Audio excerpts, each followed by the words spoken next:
Good afternoon. This morning, faced with the very real possibility of a potential immediate shutdown of the entire DACA program by a federal court, President Trump took the responsible and constitutional step of announcing that the administration will be phasing out the program over the next 2 years. Today's September 5th deadline was set by the plaintiffs presenting the administration with two and only two real options to choose from: the likely sudden cancellation of the program by a judge, or an orderly wind down that preserves the rule of law and returns the question to the legislative branch where it belongs. The president chose the latter of the two options. The president made the best decision in light of the fact that the system set up by the Obama administration in clear violation of federal law. President Obama even admitted this himself when announcing the program, calling it a temporary stopgap measure and calling on Congress to act. DACA was initiated after Congress explicitly rejected the same proposal in legislative form.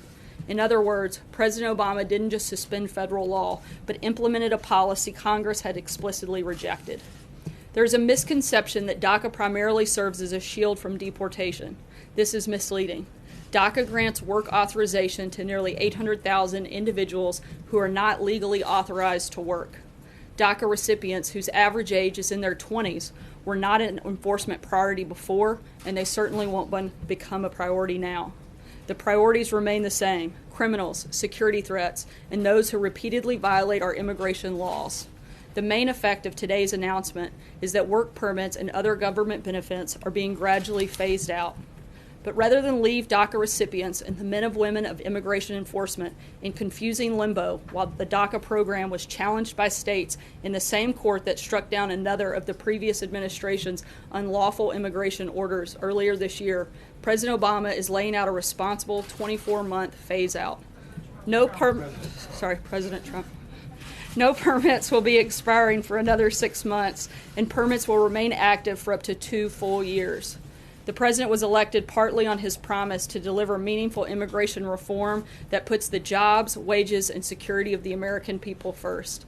He is delivering on that promise every day, and he was put forward serious proposals to Congress that would responsibly end illegal immigration, prevent visa overstays, remove dangerous criminals, protect American jobs and wages, and create a merit-based system that grows our middle class. These are not just President Trump's priorities, they are the American people's priorities. For decades now, the American people, immigrant and U.S.-born, have asked Congress to establish a lawful immigration system that protects our country. They've asked for strong, secure borders. They've asked us to protect American security and American jobs. And they've asked us to have compassion, not only for those who are here illegally, but for unemployed American citizens, including millions of unemployed African American and Hispanic citizens who continue to suffer under a broken system. The president's DACA decision today brings us closer to a safer, fairer, and legal immigration system. Now that he has ended this unsustainable and unconstitutional program imposed by the previous administration, the president is calling on the men and women in Congress to fulfill their duty to the American people by truly reforming our immigration system for the good of all people. And with that, I'll take your questions. John? Sarah, one question that went unanswered today was some 359 members of the DACA program enlisted in the U.S. Army in 2016. Their tour of duty would run standard 4 years, I would assume, but their DACA status would only last 2 years. If there's no fix by Congress before March the 5th, do you know what will happen to those people? Will they become ineligible to remain in the military, or will there be special dispensation? Is that being worked out? We have confidence that Congress is going to step up and do their job. This is something that needs to be fixed legislatively, and we have confidence that they're going to do that, and we stand ready and willing to work with them in order to accomplish responsible immigration reform, and that would include DACA as certainly part of that process. There are many Republicans who believe that getting something on the Republican side is not going to be easy, that the divisions that we see between center and the right in the Republican Party will become only deeper. What gives you confidence that this With will all actually due happen? respect, I don't think the American people elected Congress to do things that were easy. They elected them to make a government that works, to work properly, and to work for American people, and that's their job. And if they can't do it, then they need to get out of the way and let somebody else who can take on a heavy lift and get things accomplished. Major? Sarah, in the context of DACA as a piece of legislation, would the president be willing to sign only something that addresses that, or would it also need to have components of the RAISE Act? Would there need to be funding for the border wall? Or would he be willing to sign something that simply addresses DACA legislatively? The president wants to see responsible immigration reform, and he wants that to be part of it. But again, we can't take just a one-piece fix. We've got to do an overall immigration reform that's responsible and, frankly, that's lawful. And that's what the president wants to see Congress do. What would be the priorities for him in a comprehensive reform package? Would it be DACA and what else? And certainly to control the border, to improve vetting and immigration security, enforce our laws, and do things that protect American workers. Let me ask you a question on North Korea. In the president's mind, is it an option to simply contain a North Korea that possesses nuclear weapons? Certainly the priority of the administration is to have denuclearization of the Korean Peninsula, and it's also to protect American citizens. But certainly the priority would be that. Phil? Sarah, you're talking about a comprehensive immigration fix from Congress in a span of 6 months, and much to the president's frustration, Congress hasn't been able to really do much at all this year. What gives him confidence that they're going to be able to act on immigration? Has he spoken to any congressional leaders since making this DACA decision? He's spoken to a number of leaders, but hopefully, as you guys all know, they just came back from a 3-week vacation. I think that they should be rested and ready to take on some big challenges that America faces. Why put the fate of the lives of 800,000 Because it's Dreamers, Congress's people in job to legislate. It's not the president's job to create law. It's not. It's Congress's job to create legislation. I think that's something we all learned in 8th grade civics. I know I certainly did, and I think that every member of Congress should know that that is their duty, and we're asking them to fulfill it. It's pretty simple. I think that the American people elected them to do it. And again, if they can't, then they should get out of the way and let somebody else take their job that can actually get something done. Steve? What consideration are you giving to negotiations with North Korea over the nuclear program? Look, I think in terms of negotiations, we're looking at putting aggressive measures, both diplomatically, economically, and as we've said, all options are on the table, and we're going to continue to push for a safer and denuclearized Korean Peninsula, and that's the priority here. Jim? It sounds like the president is saying, and you're saying, that if we're going to allow the Dreamers to stay in this country, we want a wall. Is that accurate? I don't think that the president's been shy about the fact that he wants a wall, and certainly something that he feels is an important part of a responsible immigration reform package. Can I ask you one follow-up question? Why did the president not come out and make this announcement himself today? Why did he leave it to his attorney general? It's his decision. These kids in their lives are on the line because of what he's doing. Why not have him come out and make this It's call? in large part a big part of the legal process. This was deemed illegal by, I think, just about every legal expert that you can find in the country, including many of Obama's own attorneys, said that this was not lawful program. Right. And therefore, it would be the Department of Justice to make a legal recommendation, and that's what they did. But the attorney general Matthew? said, Thank you, Sarah. Would the quick question, yes or no, and then a follow-up. Would the president sign a standalone DACA extension? Again, I've addressed this. The president is hoping to work with Congress on responsible immigration reform, and I laid out the priorities that the administration has on that front. And so the president's voiced and you voiced some objections to the constitutionality of DACA. Where does the president stand on the program itself?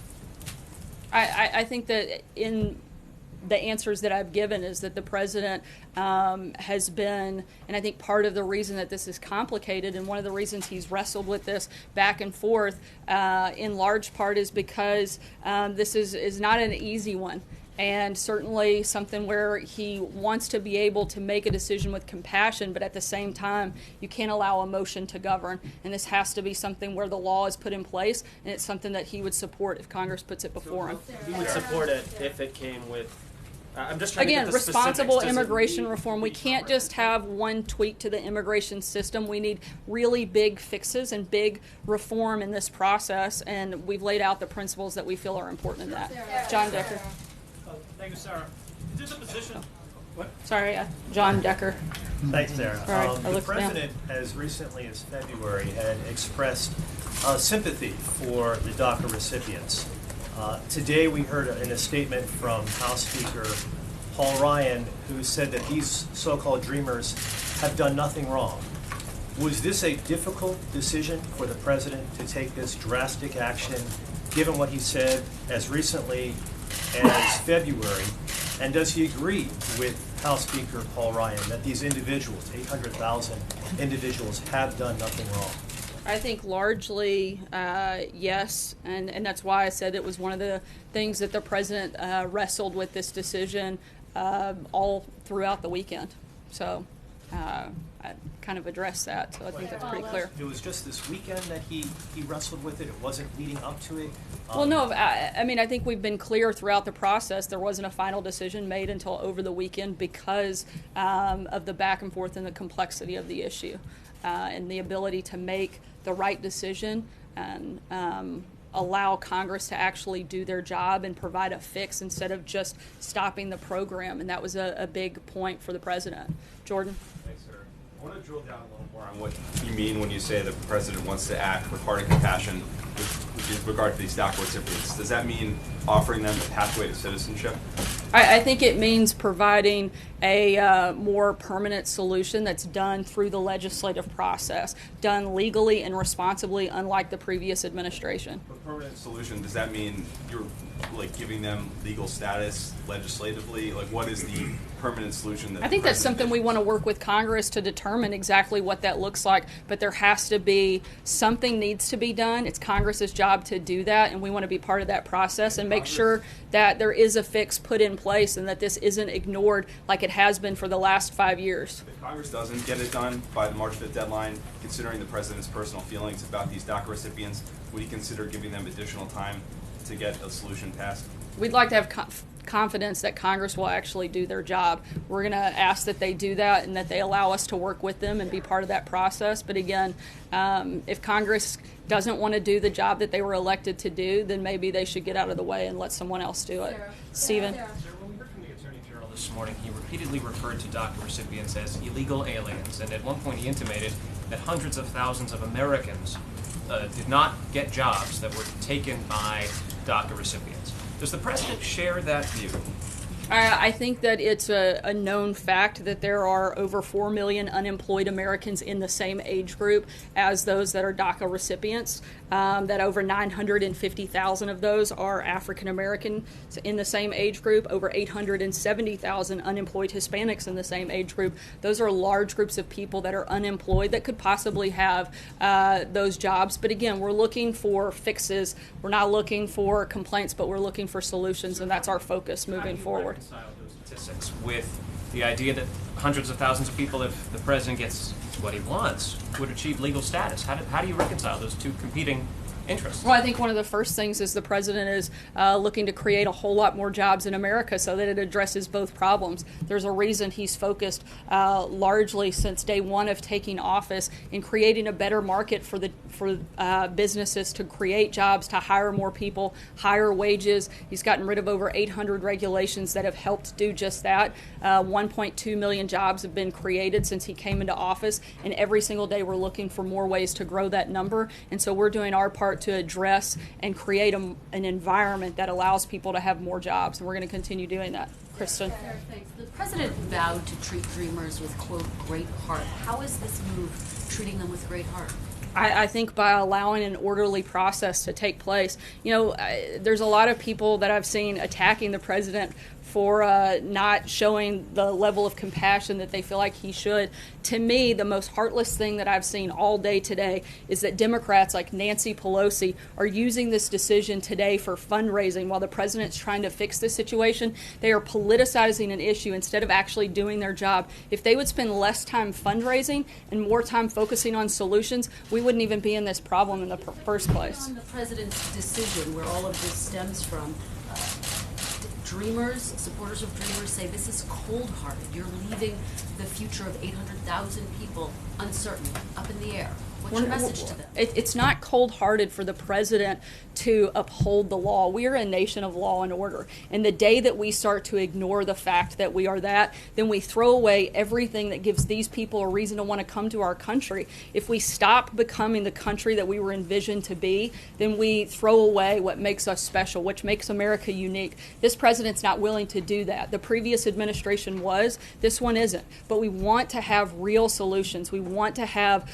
laws that address these problems, but it's Congress's job to legislate, not the president's. And we actually want to uphold the Constitution, and I think people across this country should be celebrating the fact that they have a president that is standing up and upholding the Constitution as he was elected to do. Margaret?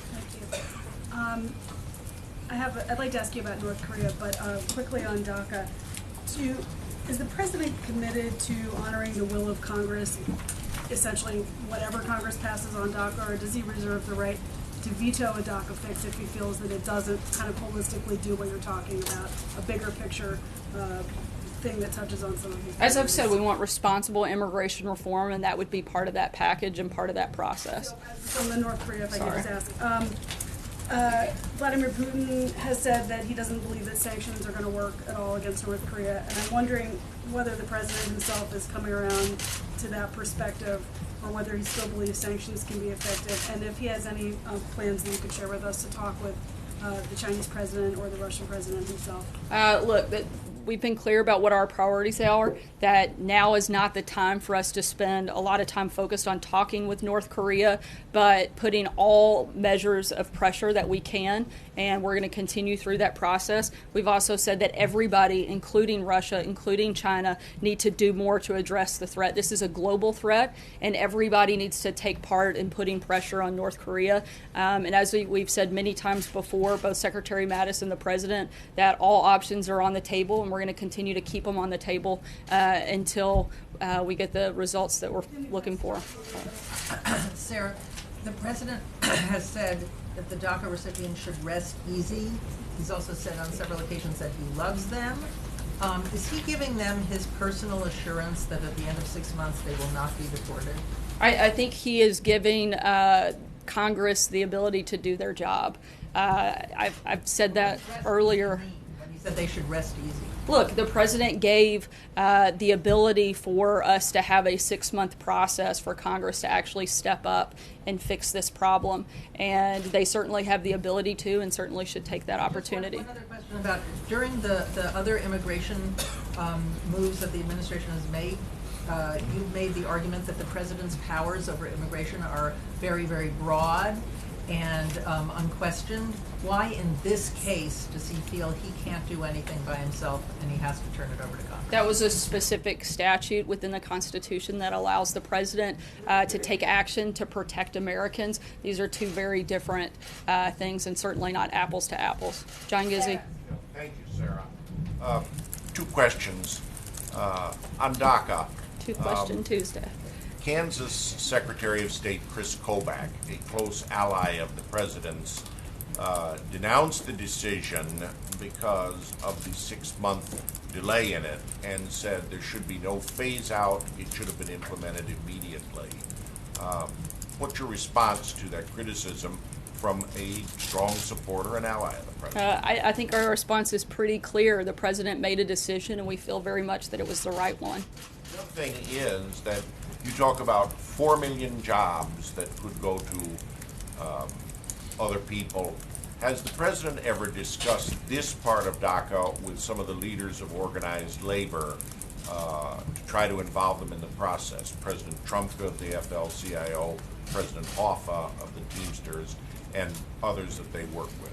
I'm not sure about specific conversations on that exact figure, but I do know that he has had conversations with individuals and relevant stakeholders in this process on both sides that know that that is an issue, whether DACA existed or not, the fact that there are 4 million people in this age group that are unemployed, and certainly why creating a better job market is a priority for the administration. Francesca. Thank you, Sarah.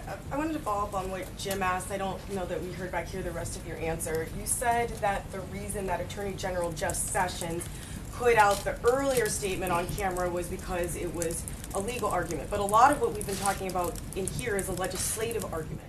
Why have we not heard from the president directly on this today? And can we expect to hear from him later today on this? You have heard directly from the president. He issued a pretty lengthy statement directly from the president. Why was it Attorney General Jeff Sessions that went on camera when the president hasn't went on camera to make this case today about what a big heart he has and how compassionate he is and how he wants Congress to take legislative action on this to essentially save DACA? The president's spoken about this numerous times in the past, but at the same time, this was a legal issue because there was a court decision that had to be made with a timeline not placed that the administration created, but a timeline that was created by the attorney generals in those states that were forcing this issue and this decision to take place by today. It was a legal decision, and that would fall to the attorney general, and that's why he would be the one making the announcement.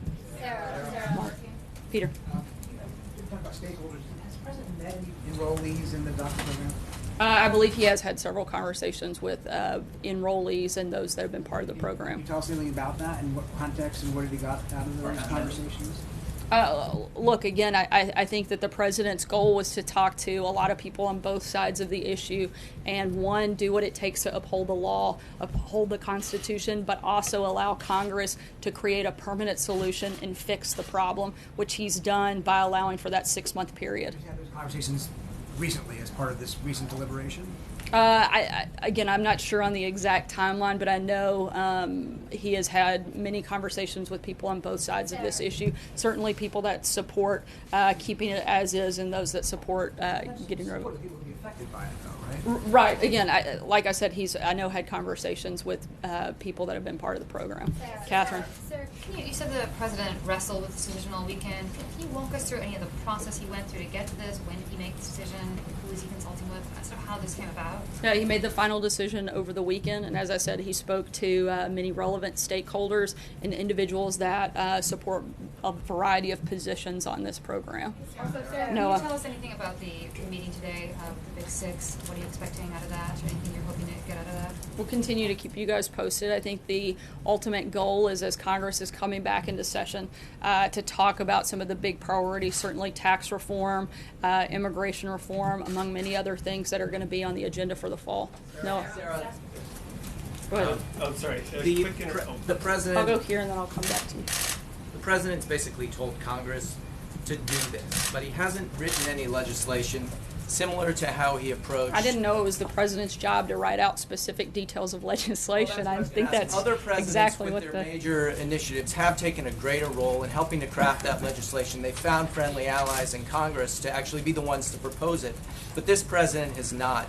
Why has he made that shift, and does he think is he reconsidering it in light of the fact that some of the other major pushes he's tried to make have not been successful? We've laid out detailed principles, and we have worked with members of Congress on specific pieces of legislation, and we'll continue to do that. Thank you, Sarah. Quick international question. The situation in Myanmar is quickly escalating into a major humanitarian crisis. Has the president been briefed on the situation in Myanmar, and if so, is he planning to speak to any of the leaders in the upcoming meeting about this situation? I know this is something that we're monitoring closely, but I'm not aware of any specific conversations that are planned at this time. But as always, in calls like that, we will keep you guys posted and put a readout after. Cecilia? The president says that Dreamers won't be a priority for enforcement, but that's not a guarantee of protection.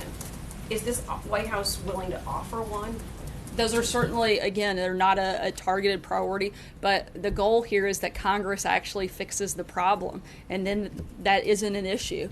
And so that's the focus over the next 6 months, is making sure that something takes place, that Congress does their job, and a real solution is implemented. But is there a way to put this in writing so that these 800,000 people who are very fearful of ending up in a country that they don't know have some guarantee that in fact they won't be deported in 6 months? I think that the statement that the president put out earlier today lays out what the priorities are and lays out what the focus of the administration is, and that if they are not targets, they are certainly not priority targets of this administration. They weren't before and they won't be now. And again, Congress has 6 months, which is a pretty long time to get something done, and we hope they do, and there's a solution in that so that this isn't a problem moving forward.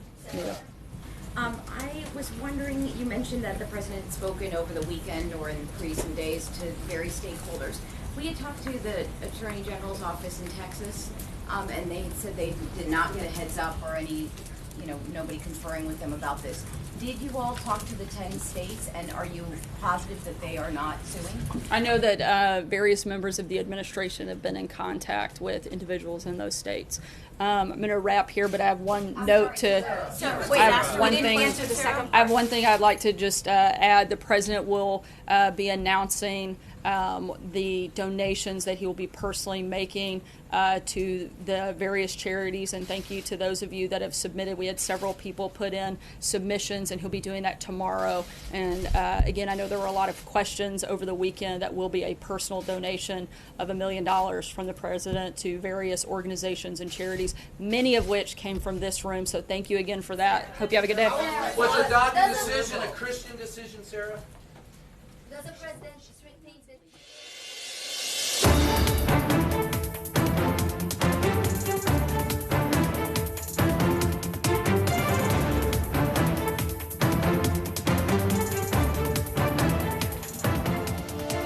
Hi there, and welcome to the briefing room. I'm ABC's Rick Klein, joined by my team here, Johnny Verhoeven and Mary Alice Parks. And you just heard Sarah Huckabee Sanders talking about the big story of the day.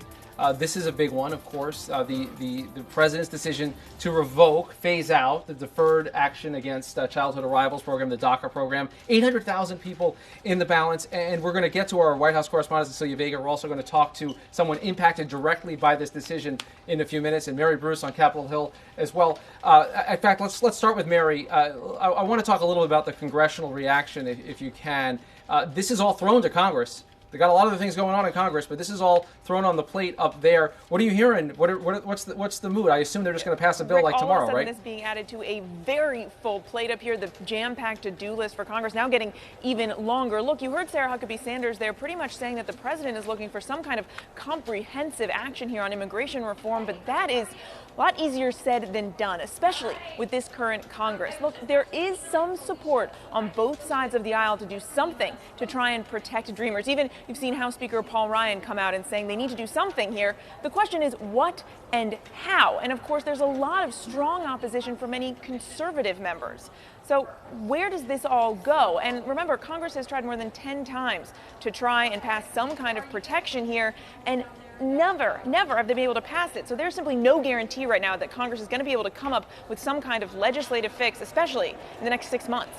So it's a great point, Mary Alice. Mary Alice, I want to ask you about this because you made a point today in the note about how easy this would be to actually get done. And it would just be a clean bill that just takes care of these DACA recipients. They could pass it right now, in all likelihood, in the House and the Senate. What's really interesting was that Sarah Sanders there did not say whether or not the president would sign a standalone DACA bill. So here the White House is punting to Congress without reassurances that he would even sign a bill like that. We've heard both Republicans and Democrats on the Hill today say that they think a standalone bill would pass. That's interesting because, as Mary points out, it has failed in the past, but it's a lot easier to vote to keep protections in place, keep a program that's been working in place. So a lot of people think that it would go through. Whether or not it will be brought up for a vote or whether or not the president would even sign it remains a question.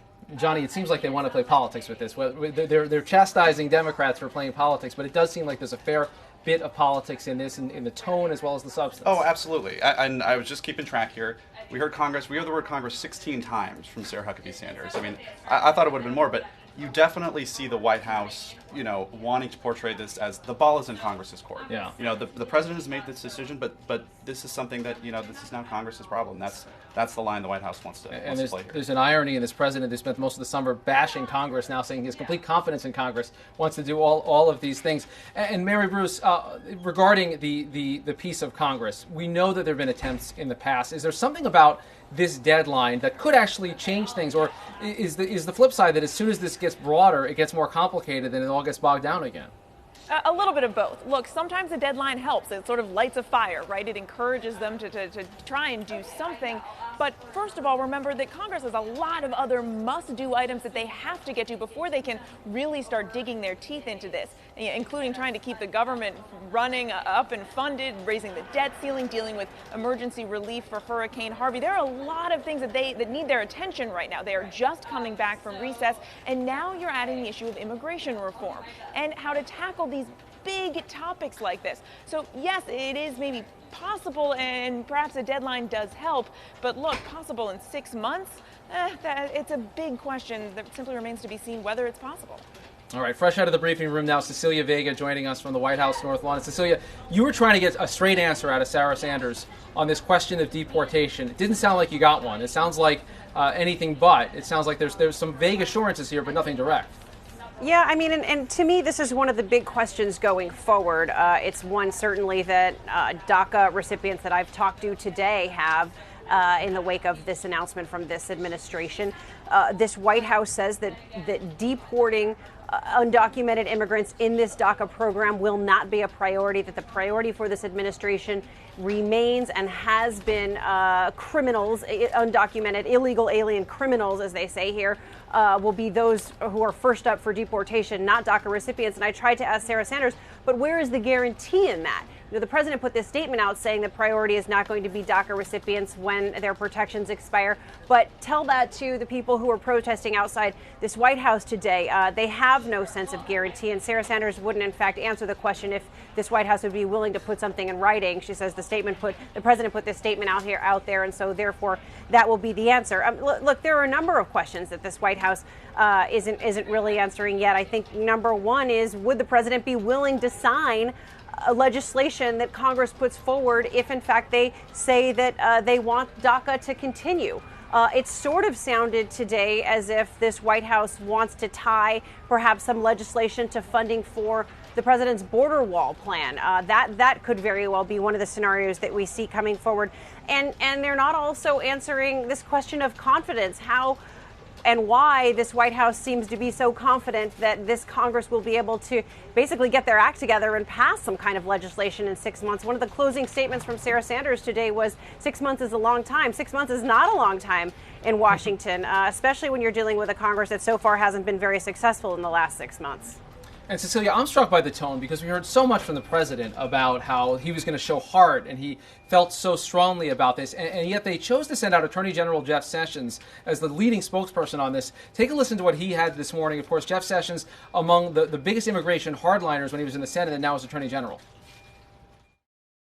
I'm here today to announce that the program known as DACA that was effectuated under the Obama administration is being rescinded. In other words, the executive branch, through DACA, deliberately sought to achieve what the legislative branch specifically refused to authorize on multiple occasions. Such an open-ended circumvention of immigration laws was an unconstitutional exercise of authority by the executive branch. The effect of this unilateral executive amnesty, among other things, contributed to a surge of minors at the southern border that yielded terrible humanitarian consequences. Yes, Cecilia, we heard from the Attorney General the term illegal aliens several times. These are people who grew up here, DACA recipients. They grew up here. What did you make of that tone? And, of course, there were some questions for the White House about why we haven't heard from the president directly today.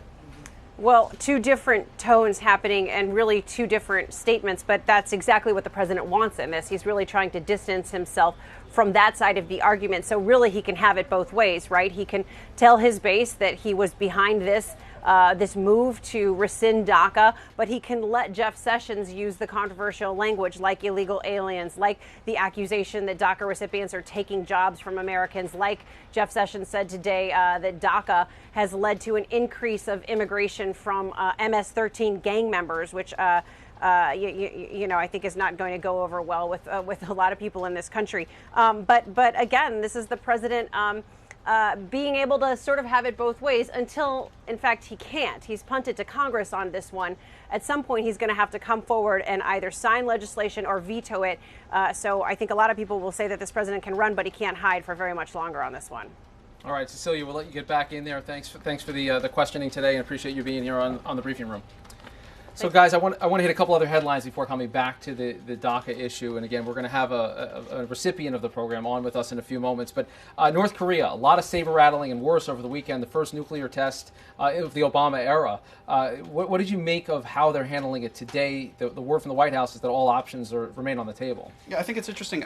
We talk about Jeff Sessions being out there as the face of this DACA announcement. You really had Nikki Haley go out yesterday and make some very, very strong comments at the UN, saying that North Korea is begging for war. So I think it's interesting, this White House's communication strategy, just in terms of the language that they're using and sort of the signals that they're sending. And of course, they've already gone past the lines. It's been over and over again. If it's even further threats, this is more than a threat. This isn't just a provocation. This is an actual action. Right. At some point, do those threats start to look empty? Does that water down the authority of this White House if they continue to use big bellicose language when the international community knows that there are not good military options? So it starts to look a little bit flat. So Congress is back, as our colleague Mary Bruce knows very well, all too well. It's going to be an extraordinarily busy month of September. Mary, we heard from the White House today, again, they're still committed to the border wall funding. We know the laundry list. We know they have to do debt ceiling. They know they have to keep the government running. We know that they want tax reform as well. What is the mood for members of Congress as they return with all these additional items on the plate and now have DACA thrown into the mix as well? Yeah, keep going, Rick. I think there are a couple more items on that list you could also detail if you wanted to. The workload up here is daunting, and there simply isn't a lot of time to get some of these issues done. And remember, the top of this list are things that absolutely have to get done. Look, tomorrow we're going to see, first thing tomorrow morning, some action on the House side to try and provide some of that additional funding to help with Harvey relief, that nearly $8 billion that the White House has asked for. That'll then get kicked over to the Senate. Perhaps there they'll link it up with the debt limit. That's another absolutely must pass in these next few days. And then, of course, simply keeping the lights on, trying to come up with some kind of way to fund the government. It's likely they'll pass a short-term measure to kick that can down the road a little bit to December. But look, those are simply the things that you just have to get done. Then there are the big ticket priority items like, tax reform, health care. These are the kinds of things that also take a lot of time, are very difficult to figure out, and you're trying to do all of this in this condensed schedule. Add on DACA and immigration reforms to that, and it's enough to make your head spin. Yeah, heads are spinning here, but I'm always struck with the White House because President Trump loves this. He loves the chaos. He loves to throw as many things at the wall as possible, see what sticks, what doesn't stick. Mary Alice, is there a strategy in the midst of this that you can start to divine about all of the different things that are out there?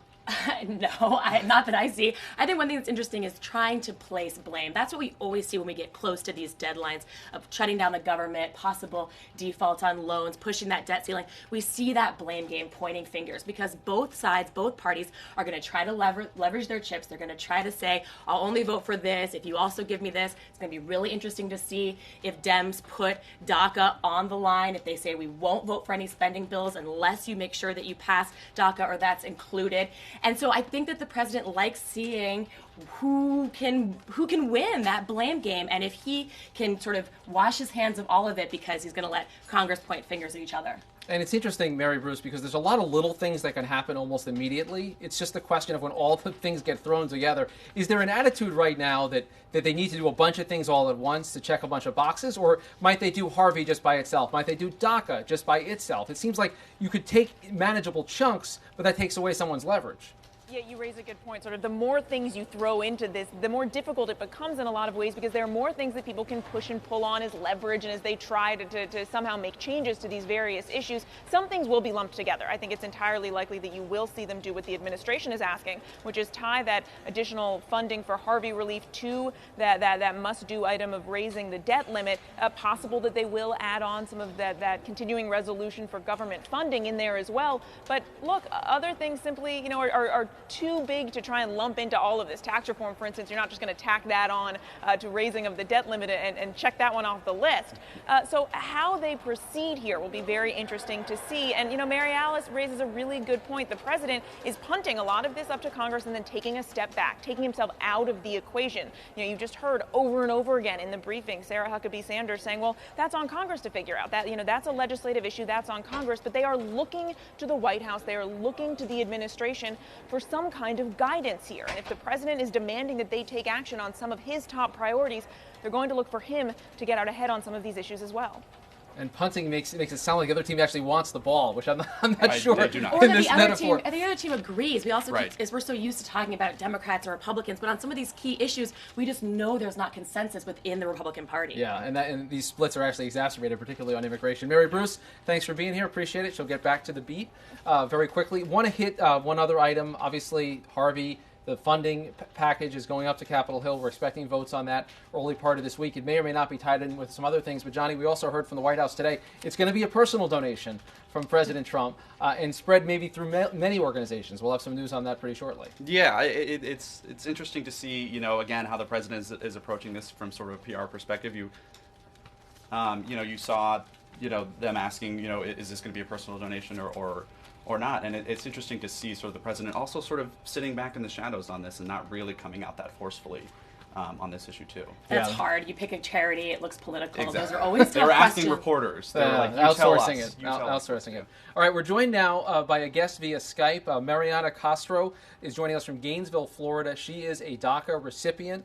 She's actually also a student at the University of Florida and active in some immigration issues. I'm curious, Mariana, how you are digesting today's news. It's got to be quite a lot to be told that you've got a deadline. And all of a sudden it's Congress acts or your status is revoked. What is your sense, and among people that you're talking to, what's the level of fear today? Well, thank you, Rick, for having me today. So this is something we've been preparing for ever since Trump, received his presidency. It's something that we've been preparing for months. So it's actually finally come out in reality. But it's very scary. We didn't know what the outcome was going to be until today. We heard some rumors over the weekend. For myself, I'm a senior at the University of Florida. DACA is the only way in which I can afford to go to school. I was very blessed to be able to work with Congressman Soto, former Senator Soto, when he was in the Senate of Florida to pass tuition equity in Florida for undocumented students. But it is still a very pricey tag that we have on education in Florida right now. And taking away DACA takes away the opportunity for us. It takes away the opportunity to finish my senior year at UF and to work. I just actually got a job this week, and it was very hard to know it's like, okay, I'm getting this job now, but what's gonna change it is DACA. Will be like what the situation with DACA is what will affect the next couple years of my life. And are you having conversations with attorneys, your parents, the school about how you might change your plans at all in the next few months considering this news? Yeah, so for every DACA recipient is going to vary, because some of us are going to be able to renew for 2 more years. So I was actually really concerned because of the fact that my DACA expires in December. So had he just ended it and not provided us a window to extend it, then I would have had to really put an end to my senior year. With this extension, I will have a little bit more time to prepare for that, to be able to prepare to not be able to work until I guess Congress, provides a more tangible solution. Because it's something that we have to remember. DACA is a revolving door. It's a first good step in the right direction, but it's not a solution. And of course, my mother has been very concerned about, one, me being on camera, but I've been very outspoken about my status since the tuition equity fight in Florida. And aside from that, just the price tag that comes even with DACA. Lawyer fees, are about maybe $1,000 plus the fees that the actual DACA paperwork contains, which is like about additional $500. So it's just a price tag that we have to pay, and I think that was her biggest worry. And also, if they really wanted to deport us, they do have the information. The federal government has all their information. They could come knocking on my door any day, and I think that's my mom's biggest concern. Yeah, and there's the issue of deportation, Mariana, but finally you also bring up employment. What does it mean for you and for other DACA recipients if you don't have this status? Can you get a job? Right, so that's a question. I was very fortunate to receive DACA on my senior year of high school, 3 months before graduation. So, I was able to get a job right off the bat. The second I received it, I was able to get my driver's license, get my Social Security, apply for jobs. I didn't have to go look for, under the table jobs, which are very common in the undocumented community. But will I be able to afford a full, my 4th year at the University of Florida, which is the most expensive university in the state, with an under the table job? Probably not. That's what it means. And, I'm a senior. Imagine someone who is only going on their sophomore year, who is just now going on their freshman year, and, received DACA and now is basically getting told, hey, we're going to take this away, so figure out another way to pay for school. That's what they're kind of telling us. Basically, they're telling us to go back into the shadows to 800,000 students who have come out and said, I'm going to go to school, I want to do better for myself, and I'm going to succeed here in the United States. All right, Mariana Castro, we appreciate you being with us down in Gainesville, Florida. Thanks for being here, and good luck to you as you sort out a big old Washington mess. Thank you. Thank you, Rick. All right, guys, let's wrap things up today. A lot of news on this Tuesday as we're back after Labor Day for a big congressional session. Johnny, what did you learn today? Well, it's great hearing the human perspective from Mariana there, but I do just want to say, and Mary Alice mentioned Democrats earlier, I think it's really going to be interesting to see how they play this. Just today you saw the 3 major campaign arms of the Democrats come out, the DNC, the DCCC, the DSCC, all come out and put up very forceful statements, about this, and it'll be curious because the Republicans are going to need some Democratic votes if anything's going to get passed. Mary Alice? It was interesting. She talked about working under the table, cash jobs versus sort of legal employment, paying taxes. She talked about the fear of now being more likely to be deported because as a DACA recipient, she's on a list that the federal government has. I think so much of this conversation gets to the question of identity and who counts as an American. You were talking about the fact that Jeff Sessions repeatedly referred to DACA recipients as illegal aliens, but you have these Republicans saying, essentially, these are Americans. These are kids that grew up here. They spent their lives here. They consider themselves Americans. So who counts? Who's in? And I think that has been a question that continues to frame this presidency. And I've learned that this is a heck of a time and a heck of a way to get confidence in Congress. To say, yeah, you've got these 6 months and I know you can get it done. And if you don't, there's 800,000 people who consider themselves to be Americans for all intents and purposes, knew no other country. A lot of them didn't know they weren't Americans until they had to apply for some kind of a benefit, and now they're suddenly going to be put in this limbo, and it's a real concern for people. And so it's an interesting time for the president to step back and say, Congress, do this. Right. This is a guy who likes to act. A lot of executive actions, a lot of movement.